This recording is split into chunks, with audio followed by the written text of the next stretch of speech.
here's Brody Brazil.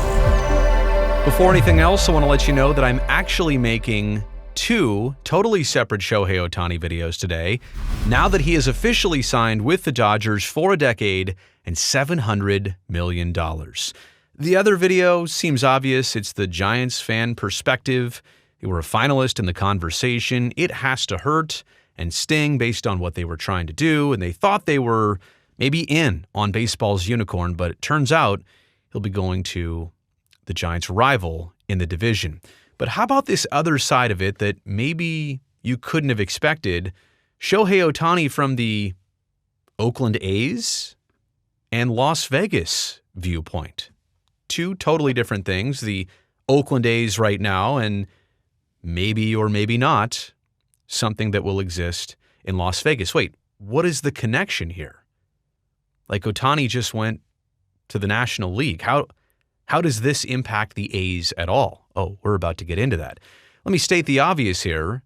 Ohtani is out of the AL West, where he's always been as a Major League Baseball player, and so the A's won't face him nearly as much.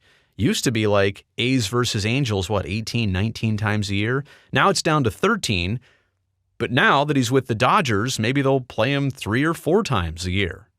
Maybe won't even have to hit off him when he comes back to pitching after the 2024 season. So there's that. That's the obvious. But guess what? That's not it. That's not what we're here to talk about. There's also the other obvious that, the money is huge for Ohtani. Biggest pro sports contract in United States history, biggest Major League Baseball contract by $280 million more than his former teammate Mike Trout. People thought he was going to land in the $500 million mark, 520, something like that. $700 million. And this is also obvious.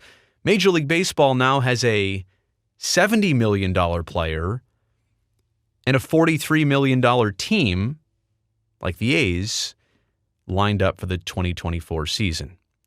Now, in fairness, Ohtani's money, we're hearing, is largely deferred, meaning that he'll get those payments, or a lot of it, even after he's done playing. The Dodgers do not have to pay him 70, 70, 70, and 70 times 10, so that Ohtani can be surrounded by a much more competitive and high-priced team. Apparently that was his idea and the structure of all this. So, $70 million player in Ohtani, $43 million team in the Oakland A's as of right now for the 2024 season. But that's not it either.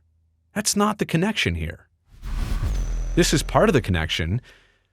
A couple months ago, the Los Angeles Times did an interview with Jimmy Kimmel, who has spent a lot of time in Las Vegas as a Dodger fan. He said, quote, "If you did a research study, you would find that the Dodgers are by far the most popular team in Vegas," Jimmy Kimmel told the Times in a phone interview. "And I think it's going to take the A's a long time to change that." Kimmel is perhaps the most famous Las Vegas Dodgers fan. The late-night talk show host was 9 when his family moved there from Brooklyn, where his father was a Dodgers fan before the franchise relocated across the country. Kimmel said he was initially a New York Mets fan, but since only Dodgers games were broadcast locally on TV and the radio, he switched allegiances.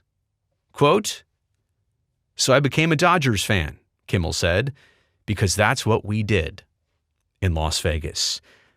I've got some other videos on this. There's been a lot of other coverage on this about how Las Vegas has always, baseball-wise, been like the Dodgers' second hometown. It was always going to be difficult for the A's to break into what would be their new hometown, even though it's kind of been occupied by Dodgers fans for so many years and decades.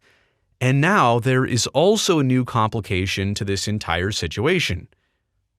A train? President Joe Biden? What's this all about? Well, he was literally just in Las Vegas a couple days ago. The president was to announce a $3 billion amount of funding to this Brightline West. It's a brand new high-speed rail line between Los Angeles and Las Vegas, separate from the other one that is also being built between San Francisco and Los Angeles. This one, a little bit of a shorter route, but from Los Angeles to Las Vegas. That's right, $3 billion being injected into this project, which is yet to get underway. $3 billion of federal funds to Brightline West. It's high-speed rail that gets you from Los Angeles to Las Vegas in about 85 minutes. The other two ways are driving or flying.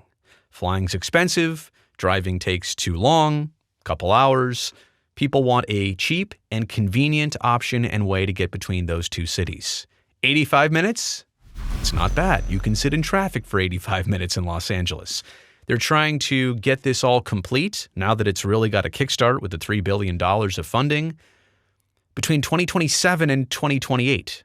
Remember, the Olympic Games are in Los Angeles in 2028, and so they want to get it done for that reason. But 2028, as you know, is the A's target date to move and officially relocate to Las Vegas. So this would largely be done at a similar timing as when the A's would be moving into town.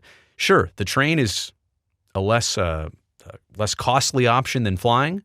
Like I said, way faster than driving. It's like a 200-mile-an-hour high-speed rail, and they've already got the stations planned out.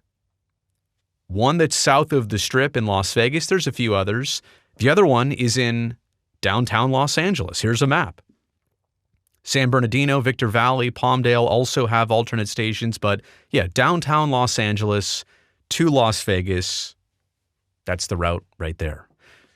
So are you starting to put all this together yet? Why am I talking about trains in a Shohei Ohtani video that deals with the Oakland A's and potentially a move to Las Vegas? Because there is a huge question to be asked here. Are the Dodgers, their beautiful ballpark, outdoors by the way, their players, their payroll, and now Shohei Ohtani, is all of that a bigger draw than the A's would be to Las Vegas because going to LA now just became so much easier? Are the Dodgers a couple hundred miles away? And based on all the tradition that they already have with fans in Las Vegas, are they a bigger draw than the A's actually would be in their own town of Las Vegas? Something to think about. And even if it's not overwhelming, even if it's only a certain piece of the pie, like it's very possible that the Dodgers and landing Ohtani and paying a ton of money and just being a show, like this is a kind of show that should exist on the Las Vegas Strip. But it's a couple hundred miles away. And if you're in Las Vegas, and like I said, you've always had that allegiance to the Dodgers, going to Dodgers games isn't nearly as difficult as it used to be. So does Ohtani to the Dodgers factor in as being direct competition to the Oakland A's if, in fact, their new home is Las Vegas? Something that maybe you didn't think about. Either way, as we talked about before, yeah, he's out of the AL West. He's getting a ton of money. He's changing the payroll situation. And I don't want to start this conversation, but it's out there. Maybe people think that a salary cap is right around the corner in baseball if these types of deals are happening. And the A's wouldn't be at a salary cap scenario. They'd be at a salary cap floor situation, kind of like a lot of NHL teams are. But what effects does Ohtani signing with the Dodgers have on the A's and maybe Las Vegas? Probably more than you could have expected. You made it here to the end of the video. You know I appreciate that. Thumbs up down below. Also, don't forget to subscribe to the channel so I can definitely see you back here next time.